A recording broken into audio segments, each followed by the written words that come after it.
WFSU-FM now presents a delayed broadcast of the Economic Club of Florida luncheon meeting of May 26, 2016. This program was recorded at the FSU Alumni Center in Tallahassee. And now here's Economic Club of Florida President Dominic Calabro. And now I'd like to ask Barney Bishop to introduce our speaker. Barney?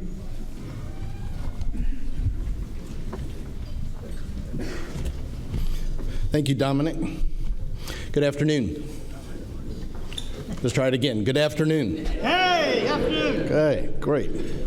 It's an honor to introduce Jim, and I was looking over his bio last night, and I noticed that, Jim, you and I actually have a lot of similar achievements in our lives, and so I'm not going to review his entire bio because you have it printed there before you, but you can see that this man has had a truly remarkable career. So let me tell you a couple of things that you might not know about Jim. He hails from a small town called Greensboro, Alabama, which is a suburb of Tuscaloosa, and I'm from Carroll City, a small suburb in Miami. I will mention, by the way, that Greensboro, Alabama, I looked it up last night, Jim, has, in the last census, only 2,731 people live there. 3 Alabama governors come from Greensboro. 3 NFL football players have come, plus Jim. So how about that, huh?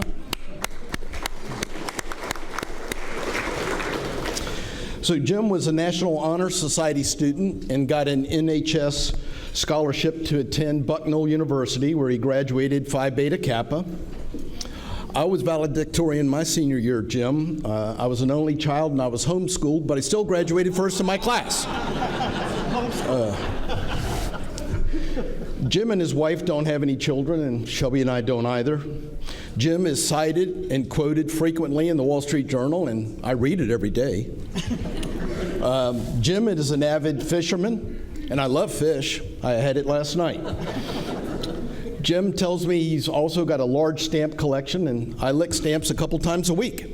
So we have a lot in common, and he also is a major collector of Major League Baseball and Negro League memorabilia, and so I'm anxious to see that sometime. I think what might be interesting that's not mentioned on there today is also this, that twice in Jim's career, he has been asked as a businessman to come in and take over a school district. He did it one time for Chester, Pennsylvania. I have no idea how big that is. But the second time, in 2001, he was appointed by Governor Mark Schweitzer of Pennsylvania to come in and be the chair of the Pennsylvania School Reform Commission, the Philadelphia School Reform Commission. At that time, in the late 90s, looked like there was a lot of trouble with the schools. They were failing academically, financially, they were unstable. And so Jim came in, and over 7 years, was the chairman of the Philadelphia School Reform Commission. He negotiated with the teachers. He made sure that 250,000 kids were getting a good education, and as a result, they're now on solid financial footing, and they're the 8th largest school district in the United States. What you also don't know in this last thing is that Jim recently stepped down after 7 years as chairman of the Hershey Company, which is, by the way, the 376th largest corporation in America on the Fortune 500 list. The revenue in 2015 was $7.3 billion. Their gross profit was $3.3 billion, so make sure you eat all the Hershey's that are on your table. They have a market cap of $19.5 billion. And interestingly enough, they are ranked as the 99th most famous brand in the entire world. So let's give a warm Tallahassee welcome to Jim Nevels.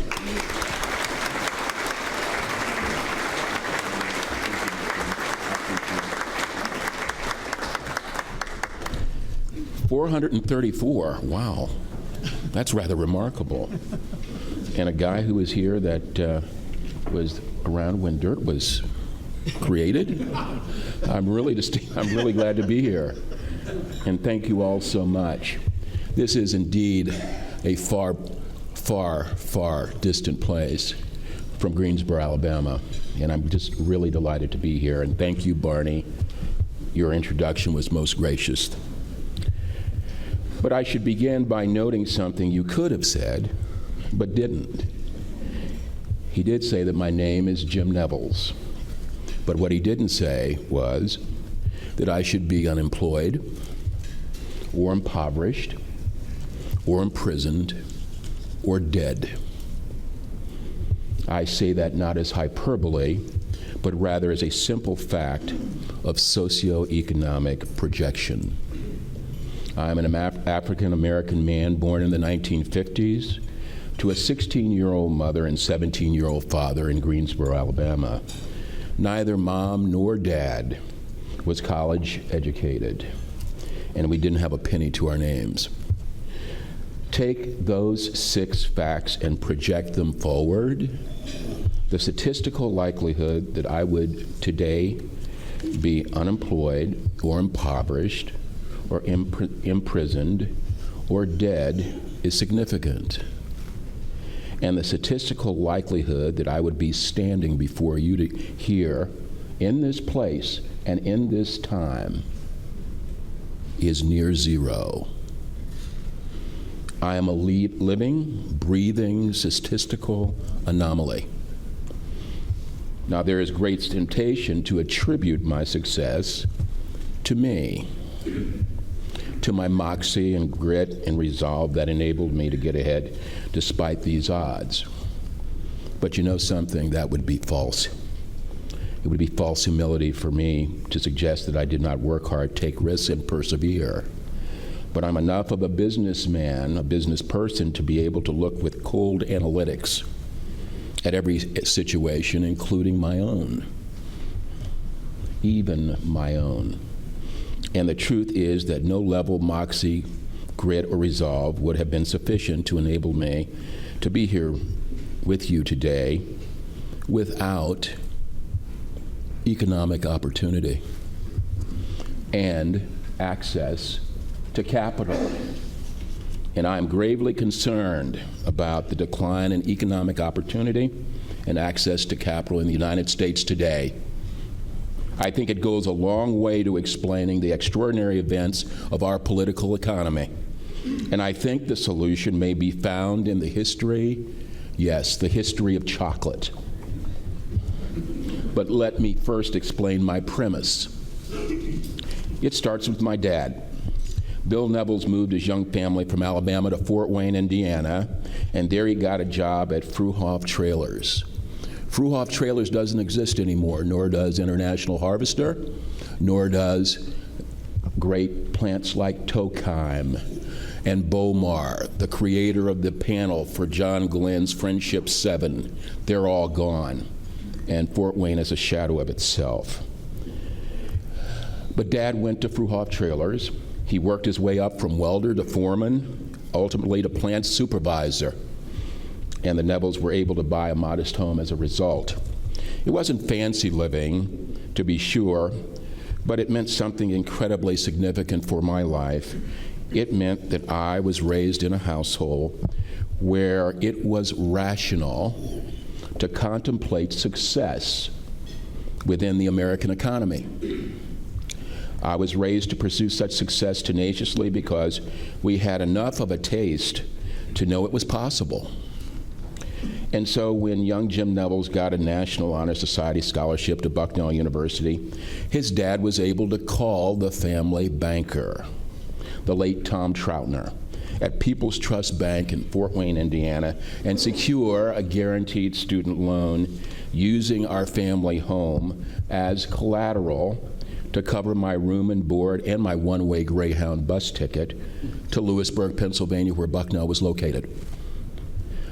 By the way, current student loan default rates exceed 10%. Bill Nevels made it unmistakably clear, along with his beloved wife, Eloise, and made it clear to me that the odds of my paying that loan back and getting that damn lien off his house were 100%.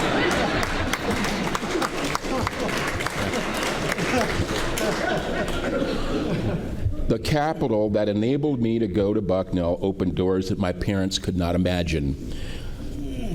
From Bucknell, I was able to get my law degree from the University of Pennsylvania and my MBA from the Wharton School. I joined one of the big name practices, law practices in Philadelphia, but my dream was to start my own investment firm. And so I set law firm life aside. I cashed in the 401k, took a second mortgage on my home, and got about the work of building my dream. Today, the Swarthmore Group is about $3 billion in assets under management, and over 50% of our clients are Fortune 500 companies. I'm incredibly proud of all that, as you can tell, but the truth is, none of it would have happened without the hope provided by proven economic opportunity and the risks enabled by real access to capital. And as an economic club, I know you understand the access to capital. And that's why I'm incredibly concerned about the economic hibernation that 2/3 of the people of our nation have experienced for nearly a decade now. Here's a harsh truth that we all need to embrace. Far too many Americans achieving success within the American economy no longer looms as a rational hope. I regard that to be a tremendously important and daunting fact. A rational basis for hope is the most fundamental underpinning of our capitalist economy. When hopefulness wanes, our economy has lost its most potent jet fuel. Exacerbating matters is the fact that despite federal monetary policy that has kept interest rates at record lows, access to capital for too many of those same people is but a dream. And its hopefulness is our economy's rocket fuel. Capital is the rocket fuel itself. As someone once famously said, capitalism without capital is just an ism. I was able to cash in the 401k because I had one. My dad was able to guarantee my loan only because he already had one. I was able to take a second mortgage to create the Swarthmore Group only because I had a first mortgage. Let's look at Donald Trump in this light. Perhaps some of you are like me. I spent the fall of 2015 smugly predicting that his candidacy would surely flame out. I did so because I assumed people would act according to the same rationality that I know and have lived. I assumed that they believe that success still can be achieved within the American economy. I did not believe that majorities of a hopeful America would rally around someone whose campaign catered to a mainstream disenfranchised that I did not think or know existed. But the success of the Trump campaign, and in a similar way, the Bernie Sanders campaign, is compelling evidence to the contrary. And it's evidence that we ignore at our own peril. There is a new working majority in America that believes hopefulness of success within the American economy no longer is rational for them. And so they are flocking instead to candidates who promise to blow that system up. Conservative columnist David Brooks wrote compellingly this a few weeks ago. Trump voters are a coalition of the dispossessed, he wrote. They have suffered lost jobs, lost wages, lost dreams. The American system is not working for them, so naturally they are looking for something else. Moreover, many in the media, especially me, that is the writer, Brooks, did not understand how they would express their alienation. We expected Trump to fizzle because we were not socially intermingled with his supporters and did not listen carefully enough. For me, it's a lesson that I have to change the way I do my job if I'm going to report accurately on this country. Imagine finding a columnist who's an honest man. Pretty remarkable, pretty straightforward, and pretty truthful. I deeply respect David Brooks for his pointed self-reflection, and I think we need to join him in looking hard at ourselves as well and changing the way we look at our jobs. My argument to you begins with the predicate that all of us have a vested personal interest in the American dream. That American dream economy that offers authentic, broad-based hopefulness. The fact that our economy is working for us is insufficient. If our economy does not provide a rational basis for hopefulness, for the majority of Americans, growth is unsustainable. And a time bomb has been set to detonate, one that will affect us all. How is it with interest rates at record lows, we can continue to have a recovery moving in fits and starts? Because I would argue that we have been too willing to tolerate broad-based hopelessness. We have taken false comfort in the return to the stability of the top ladder rungs of the U.S. economy and paid insufficient heed to the rungs below, the rungs that all of our long-term success are built on.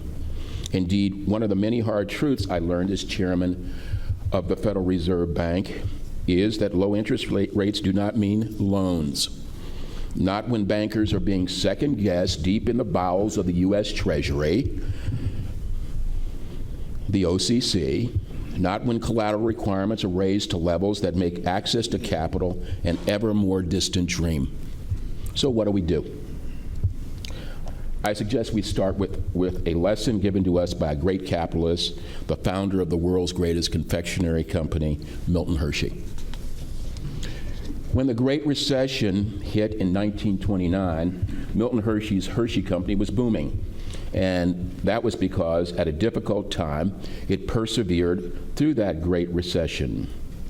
Mr. Hershey was doing pretty well at the top of the economic ladder despite troubled rungs underneath. He was secure but not content, so he invested. Mr. Hershey made his greatest capital investments during that very recession, financing construction of incredible assets that set his company up for future growth. And that provided family-sustaining jobs for the people on the ladder rungs below. There's a famous story of Mr. Hershey visiting the construction site that would become the famous four-star Hotel Hershey. And I hope some of you have been there. If you haven't, we need to get you there. It's on the top of the hill at Hershey, overlooking his beloved chocolate town. During the construction of the Hotel Hershey, an entrepreneurial foreman proudly showed Mr. Hershey a steam shovel he had constructed and proudly announced, "It will do the work of 40 men." He was so proud of that. Mr. Hershey said in response, "Get rid of it and hire 40 men." Now, I'm not arguing we should become Luddites and suppress technological innovation or efficiency. Rather, I'm arguing that now more than ever, we need to be militant about fostering hope and making capital available in our country and in our communities. We have tried to continue that wise militancy at the Hershey Company today. I'm proud to say that if you visit Hershey today, you will see on the west side of town a newly constructed chocolate factory. A factory that makes 72 million Hershey Kisses a day. And there are some of them scattered out there. And they do that, and we do that 7 days a week. There were arguments made at the time of the building of that state-of-the-art facility that it should be located in Mexico. But I heard my father saying to me, be fair to workers, be fair to working families, and create jobs. Take care of jobs at home. But we also understood that the greatest value for our shareholders, our workers, and our communities would be to invest in the mothership and build that factory in Hershey, Pennsylvania. And the results have been exemplary for everyone. I've tried to live this credo in my own modest way during my tenure of overseeing the Philadelphia School District, and educationally disadvantaged and enhancing educational opportunity for the disadvantaged is my avocation. I insisted on negotiating landmark agreements for our students with the building trade unions, because I knew the boys and girls coming out of Philadelphia schools had too little opportunity to break into the largely closed ranks into the family-sustaining jobs that membership in unions enable.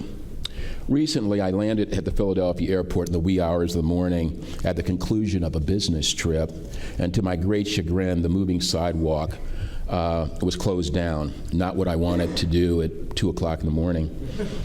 But at the end of that moving walkway were two young people, and they were working on the repairs to the walkway. And they recognized me from the event years before at the Philadelphia School District, before we announced those historic agreements creating apprenticeships and the skilled trade. And they were students back then. Agreements enabled them to break into the building trades, to land family-sustaining jobs, to have access to buy homes, and to have a rational basis for hope. They thanked me, and no thank you I've ever received has been more gratifying. And so I thank you for the opportunity to join you today and the opportunity to share this admonition. I believe it to be the greatest economic imperative of the history in our republic. I thank you for your time. I thank you for being here, and I'm humbled to be here. Thank you very much.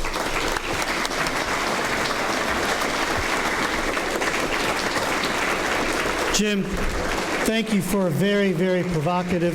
Before you sit down, we have some questions, I think, from the audience. If we could line up here so we could hear your questions.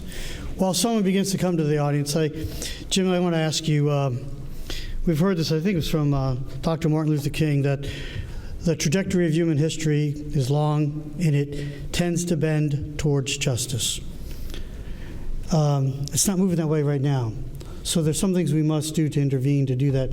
Could you share one or two of your insights? Because I think you have really nailed it.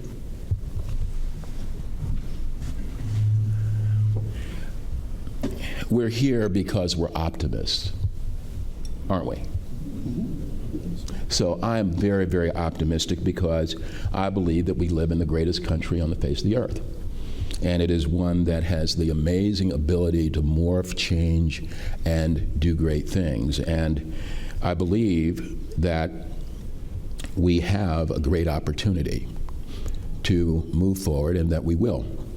The question becomes, is what are the people in this room going to do? What affirmative action are you going to take? Because I often say to people, if you do not serve, guess what? Someone will who won't do a very good job, and they'll do it for the wrong reasons. And that is my fundamental belief. Why do we do what we do? Because I believe that anyone who is in this room and I can sit down and come up with any solution to a problem because we're rational.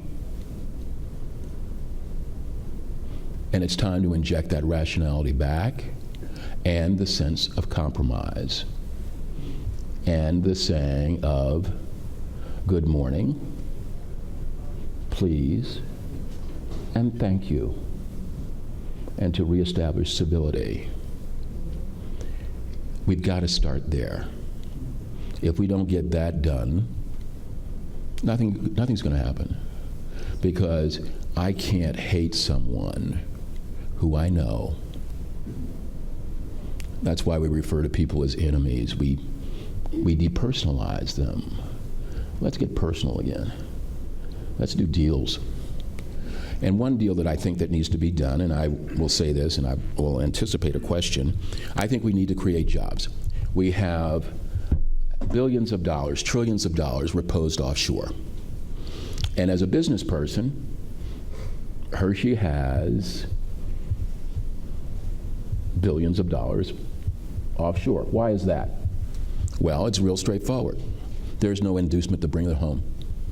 And I found myself in a situation where I could speak truth to power, and that nothing gets any better than being at the Federal Reserve Bank and saying, how do we encourage enterprise to bring it back? Imagine if you brought back a fraction of this by retooling the tax code. Bring it home. Bring it home. But no, don't clap yet. Don't clap yet. Bring it home on a tax holiday. Make it 20%, 30%, but bring it home and say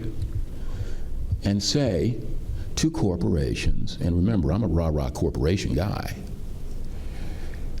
if you do property, plant, and equipment, if you build stuff, create jobs, workers who have jobs, pay taxes, the multiplier effect is just powerful.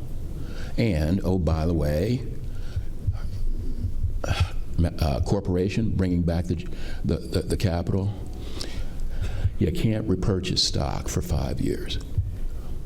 Do you make that trade if you're a CEO? I do. I do. Because, and I saw my friend Ash here, one of the ways that you create shareholder value, you buy back stock, the denominator gets smaller and the numerator gets larger. But wouldn't it be really interesting to go back to the thrilling days of yesteryear in 1978 when I got that MBA, when they told me that the last thing that a corporation does is buy its own stock because it can invest in something else that will give a higher return than purchasing stock. So imagine the creation of family-sustaining jobs, and we're not talking about anything preposterous. We're just talking about doing the right thing, bringing jobs, bringing capital home, and allowing homes to create capital. Barney? Yes. Jim, after the banking crisis, there was this feeling that banks had gotten too large to fail. And it seems like federal policy has been such that actually the banks that now exist have gotten even more capital and even larger. So are we making the problem better? Are we going in the right direction in that regard? Everyone heard the question? First of all, I'm obliged to say, having been termed out at the Federal Reserve, these opinions are my own and are not to be taken to reflect those that are held by the Central Bank of the United States. Got it? I said it. Everybody heard it, right? Here comes my opinion. Yes, it has gotten more difficult because what we have done is made the systemically important financial institutions more systemically important by doing that. The other thing I think is problematic, in my opinion, and solely my opinion, is that we're seeing this creeping wave of the imposition of capital requirements on insurance companies. And that's going to have a direct impact on consumers. Now, where did that come from?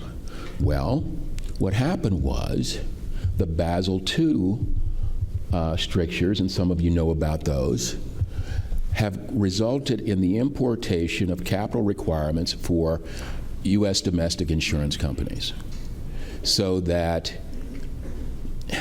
there is a, quote, level playing field for those who are external to the United States to come to the United States and compete. Now, I don't want you spending more on your insurance because I need you to buy kisses. I don't think that's a very good idea. But there is this wave since 2008 of if somehow you put more capital in, the better it is, but there's also a hidden cost to that. And I think we need to talk about what that means as well. I want to ask you a question, and then the context is that I'm in complete agreement with you about bringing the capital back and the revision of the tax code and the things that need to be done that you suggest for capital improvements. But we talk about jobs, and our governor's response to almost everything is jobs, jobs, jobs. We have a 5% unemployment rate. Who's going to fill the jobs? Oh, that's real easy. We have a 5% unemployment rate, but we have what percentage that have stopped looking? Who have just plumb stopped looking? Who are the victim of hopelessness? I believe that there are plenty of people to work. This is the shakiest recovery, and I'm respectful. Yes, it's the lowest unemployment rate we've seen in ages. But what's in the numbers? We have 10%. That number would be 10% if we counted the people that just plumb gave up. There's no ifs, ands, or buts about that. So guess what? I believe that just as this country geared up for the most incredibly robust expansion of an economy in the post-war era, and people trained and were geared up and ready to go, I think that we will respond very, very quickly in this instance because it's economically prudent to do so. Dave, and then Dr. Moore. Welcome to Tallahassee, Jim. Thank you. I was on my morning walk last week in Denver and happened to walk into one of the Federal Reserve branch offices in there. As I was walking around and looking at the history of the Federal Reserve, it reminded me of some of the political talk that we hear about its future. Having been there and now removed, do you feel that the entity, the Reserve, is still meeting its desired approach for our country, and where do you see it going in the future? Thank you. And again, I don't have to repeat the admonition, right? Okay, we have an understanding? Good. One of the marvelous documents that I think, nothing's better than the Constitution and the Bill of Rights and the Declaration of Independence, which I carry in that little folio over there with me at all times. A wonder is the 1914 Act that created the Central Bank of the United States. And in that, the drafts people realized that America was a number of separate microeconomies. You had in the middle a pretty agrarian middle. You had concentrations of financial power and wealth in the East and somewhat in the West. And I happen to believe that there is a need, a continuing need, and the reason you have branches, districts, is because, guess what? When I became a member of the board, and then the deputy chair, and thereafter the chairman, you know what? The economy in Florida was different from the economy in Texas. We saw abject real estate desolation in Texas. People were sending their keys back to the bank. I'm not making these payments. I can't make these payments. This thing is underwater. And so you have not only differences in climates, but you have differences in economic climates. And for that reason, if for none other, I believe that Washington should not, the central bank should not be solely reposed in Washington, D.C., in the Eccles and Martin building. So to the extent that you can report back to those who are in Washington and who are doing a great job, the governors do a great job, give that report back. That becomes very, very important. I think that there is a really great reason to continue the construction of the 1914 Act. Now, what's going to happen in the future? I don't know. I really don't know, but I'm not encouraged, because I think that there is some great controversy about what a central bank really does.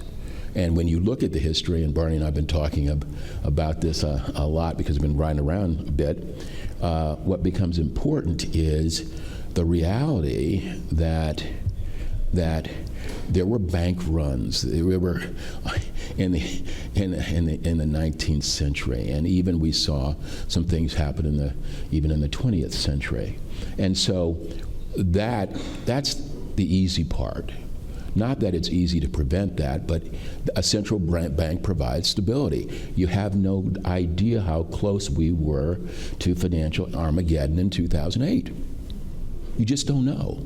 And I think Ben Bernanke deserves a medal, because we know that in every circumstance, when there was a problem, what did he do? He brought massive liquidity, because there was no one in the world that knew better about what created the Great Depression than Ben. And he also had written a dissertation. And if you've got nothing better to do and you're suffering from insomnia, go back and read the 50-page digest of his dissertation. At every point in the Great Depression, it was an absence of liquidity. And that's what a central bank does. That's the fundamental. And to the extent that monetary policy is driven, it has to come from the bottom up, from the districts. Gee, we got another question. I do want to say this, words from a 60-year serving car mechanic, my dad. Told me a long time ago, he said, son, money talks, BS walks, and cash screams. So is that kind of in line? Dr. Moore? Thank you, Dominic. Mr. Nevels, thank you for being here. Thank you for having me. Thank you for being here. Sure. In 2000, we had some interesting circumstances in this country.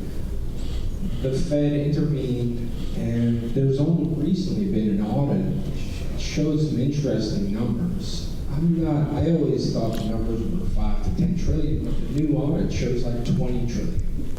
May you comment on that? And if this were to happen again, would they do anything different this time? Which the answer is yes. So what would we see different besides the banks buying stock and not loaning it to people, which is really almost the center point of your talk? How many commercial bankers are here in the room? Okay. How many of you have dealt with the OCC? Is it pleasant? Yeah, yeah, I understand. Official position? And you're sticking to it, and this is being recorded. The OCC was in the business in post-2008, if I may say this, according to my banking colleagues on the Fed, not for attribution to them, they would make loans. OCC would come in and say, ho, ho, ho, ho, what have you done here? You did 180 coverage? We think you should have done 200. Here's a $50,000 fine. Will that chill you from making loans? Yes, it will. So let's get straight here, and I always, sometimes when I talk in classes about the role of the Fed and the role of the Treasury, I pass around a $20 bill in the hope that people will, in fact, give it back to me to test their honesty. But the real reason is look at who signs the currency.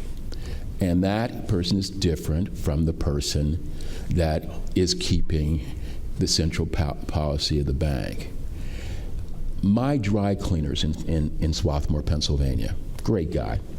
Don't I look good? I mean, my clothes are clean. He does a great job. This is a guy who has cleaners. Swarthmore is a college town. Swarthmore College is there.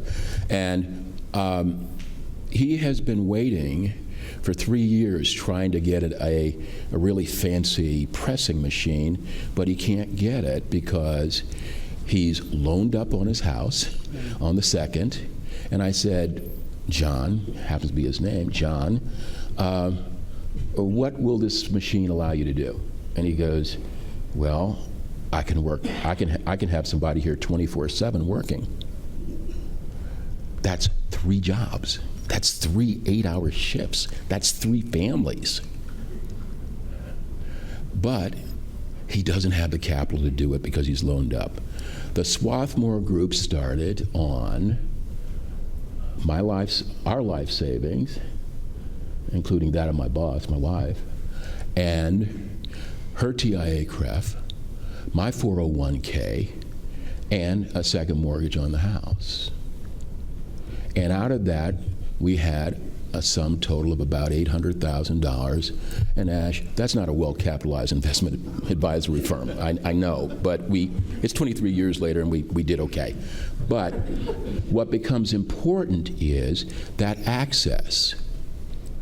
And now there are 24 families managing $3.5 billion. And guess what?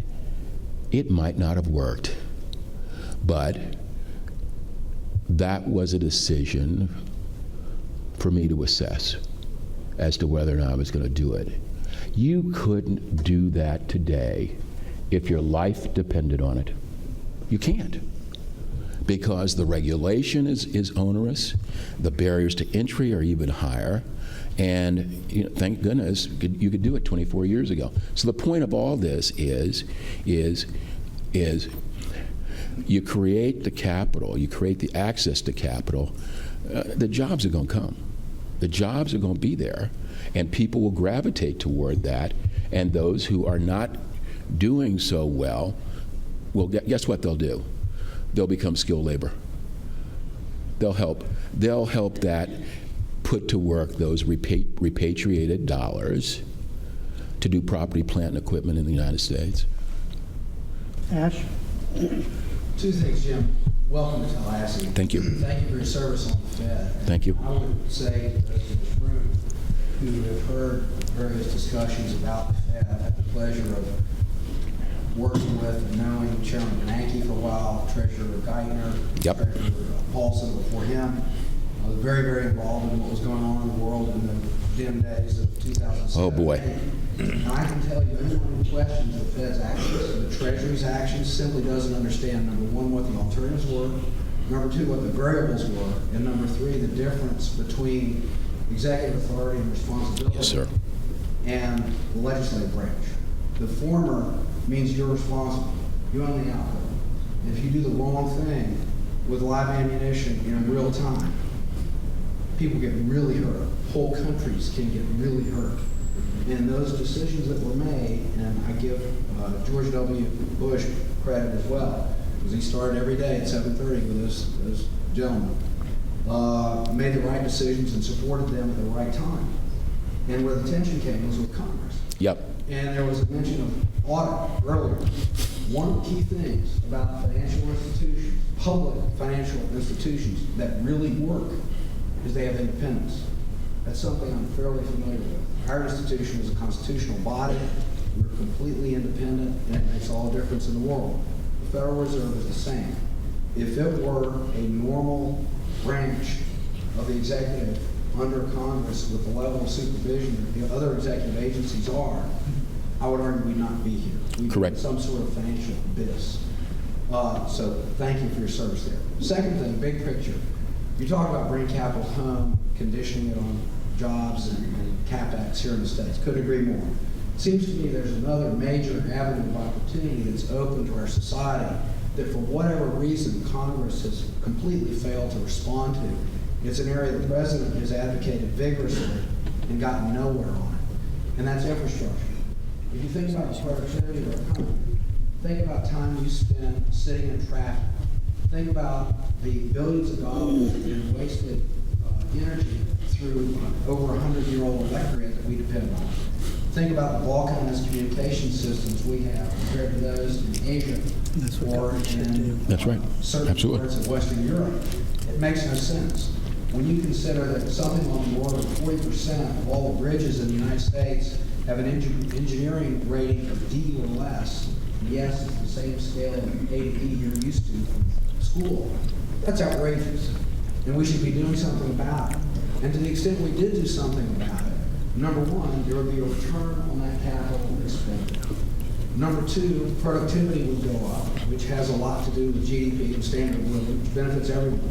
Number three, a lot of people would be put to work, and the people could be put to work doing things that don't require a degree from MIT, just the ability to hold a shovel and follow instructions. Right. The work could be paired with training that would further improve the skills of those individuals. The whole thing would pay a dividend.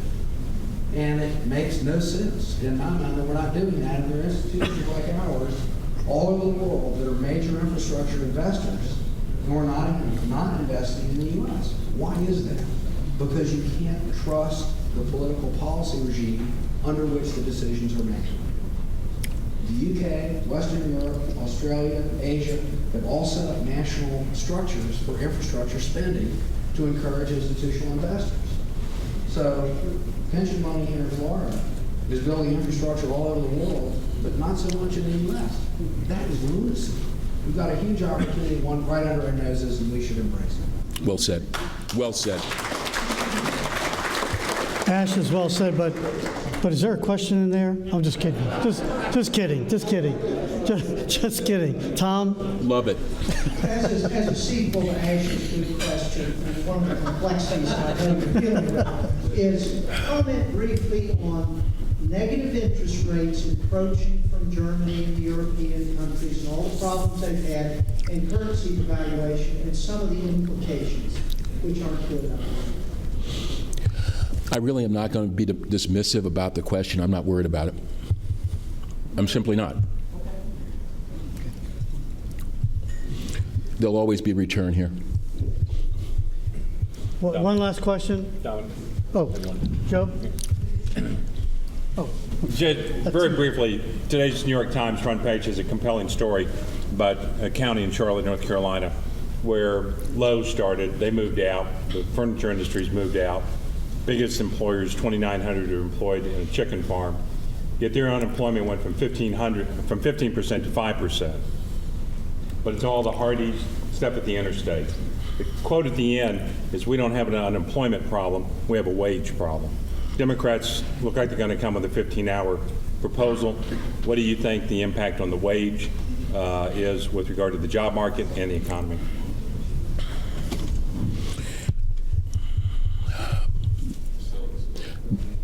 Yes. In terms of the minimum wage and so on, I mean, I don't know how to be even any more clear about this, and that is the creation of family-sustaining jobs. And what that means is that being established by the supply and demand of labor. To the question, and that was, where are the employees going to come from? I can tell you, my friends in labor, my good friend Richard Trumka, who I fly fish with, he'd love to have that problem. Your locals, your labor locals, would move so quickly on job training programs and skill programs that you'd be punching out skilled trades. So rather than artificially imposing a wage, just imagine, I mean, let's build bridges. Let's build bridges. Let's make a deal that on the money that comes back, 10% goes to infrastructure. That's fine. But what it will do is it will create life-sustaining, family-sustaining wages that are calibrated to a skill, and that skill can be as fundamental as holding that shovel and pressing it into the ground, or holding a jackhammer and jumping up and down on it. Why can't we do it that way? We got two questions, real quick, please, and then. And that gentleman over there? Okay. Mr. Neville, I want to be hopeful and optimistic just as you do, but the thing that bothers me most, I think we've not heard a word about today, is this $19 trillion in our government deficit, if you will. We owe that money, and it continues to climb, and the mathematics on the interest just look overwhelming. And each political party, the Republicans put $8 million on the books of it since Bush, and then President Obama added another 11. So that's why I'm not hopeful. But can you share with us how we as a country are going to get out of this morass? In answer to that, I mean, please, ladies and gentlemen, recall that there was a time in my lifetime, and I'm 64, where there was a budget surplus. How did we get there then? And that's how we get there now. You have a robust expansion in the economy. That's how you do it. It's not, well, we have a 5% unemployment. That's great. But you know what? You're not having attendant with that the economic conditions that resulted in a budget surplus. We've got one side of the equation. We've got to take care of the spending side of the equation. But I'll tell you something. You put a bunch of people to work on property, plant, equipment, and infrastructure, you're going to see them paying taxes. And you're going to see an expansion of an economy. We don't have an expanding economy. This is, yes, it is brain surgery, but what it's about is, it's just the man or woman who is standing at the moving sidewalk at 2 o'clock in the morning in the Philadelphia airport wearing a tool belt, that if something hadn't happened 7-9 years ago, they wouldn't be standing there doing it. And just replicate that over and over and over again and get back to the time when we had a budget surplus, because we had one in my lifetime. Marshall, one last question. Thank you very much for your remarks, my question is about regulations, Sarbanes-Oxley, Dodd-Frank, and it's taking my banking colleagues who I'm sitting with here. They've gotten rid of their market makers. They're down. There's no unsecured loans or credit lines in banks anymore. In essence, I see a squeezing of the credit and also credit levels. You have to be at 700, 675 to get a home mortgage, and we're running half of what we used to build in homes at the peak. We're at $500,000 here. We peaked at $1.2 million. How do we broaden the market making, the lending, etc., to really get down to the folks that are in the middle of the economy? There's a middle class that has had no real wage increases for 10 to 12 years. Jobs. High quality jobs. I've said it. I'll say it over and over again. It's high quality jobs. Now, as to Dodd-Frank, I will tell you that the 3, soon to be 4 publicly traded companies I'm on, the Dodd-Frank regulations and other regulations cost about 4 cents a share. So before the quarter even starts in a publicly traded corporation, you're down 4. You're down 4. Now, I get it. I understand that we don't want people, misrepresenting things in 10Ks and Qs, but come on. Does that make U.S. multinational corporations more or less relevant in the in the world. There's that. The other thing about they're just laws of unintended consequences. Who could have ever thought that Dodd-Frank would reflect itself in certain ways that it does? I mean, we're human beings, and legislators and politicians, they make mistakes too, but we have to give them don't we have to give them sort of the right to say, hey, I messed up. Can I take that one back? Let's change that one. Let me have a give back and not have to sustain the slings and arrows of having someone say, they messed up and they admitted it. What did our mothers teach us to do? Please, thank you, good morning, I'm sorry. Charles, my brother, Charles, my youngest brother, Mom would say, don't eat the cookies. We're having them for dinner.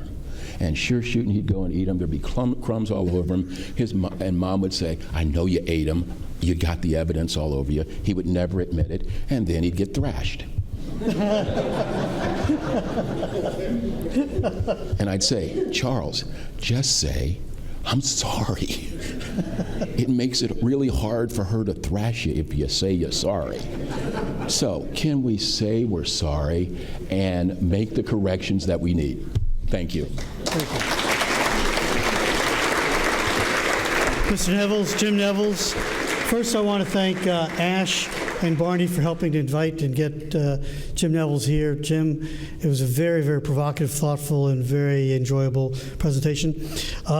As a token of our sincere appreciation for your time, we'd like to present you with this limited edition bronze eagle sculpture created by locally and nationally recognized artist Stanley Proctor.